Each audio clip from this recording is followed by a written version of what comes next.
In last episode, we discussed about the take extension method and link. In this episode, we will discuss about the alternative ways of doing the same thing by range operator.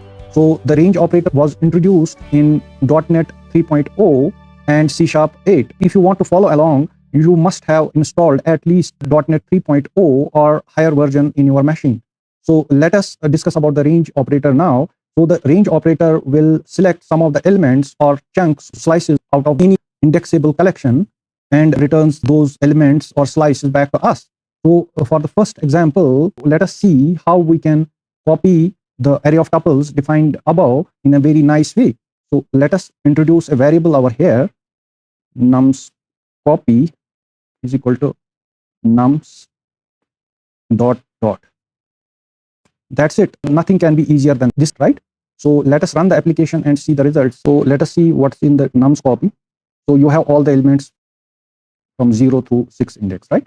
Now, if you want to select first 3 elements from the array from at the top, which is array of tuples, the first element of each tuple represents the index of the element at that very position.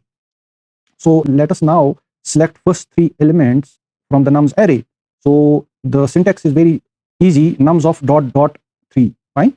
So let's run the application and see. See, we get the first 3 elements out of this array. It's same as saying nums.take 3, fine?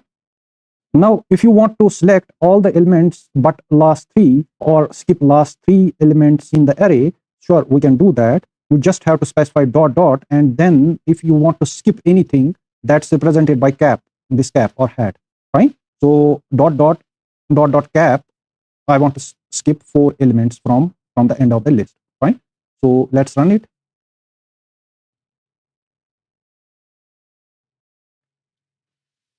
See, we are getting 20, 30, and 40. Let's examine. So last 4 elements, 1, 2, 3, 4, and we are getting these elements 20, 30, and 40, fine? Now, if you want to select the elements from the middle of the array, sure, we can do it. Here we are selecting the element from index 2 to 5. The element at index number 5 is excluded and will not be included, right? So let us run the application. So let us see what is the output.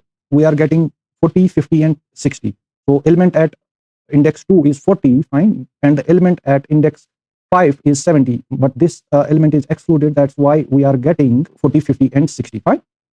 Now, if you want to use this range operator in your own class and encapsulate the functionality over there, sure, we can do that like this. Here we have a class of name order. This order has some items over here, and we are defining an indexer, accepting the range and giving back the elements back to us, fine? So let us see how we can make use of this. So let us make an instance of this order, and in fact, we can get rid of this order altogether. This is the new C# feature.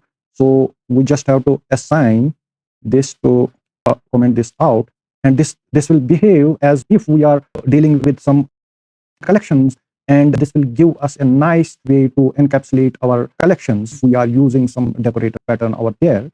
So let us run this and see the results. See, we are getting the same behavior, no difference at all, right? So you can inspect it anyway. So that's it all about the range operator in C#. Thank you.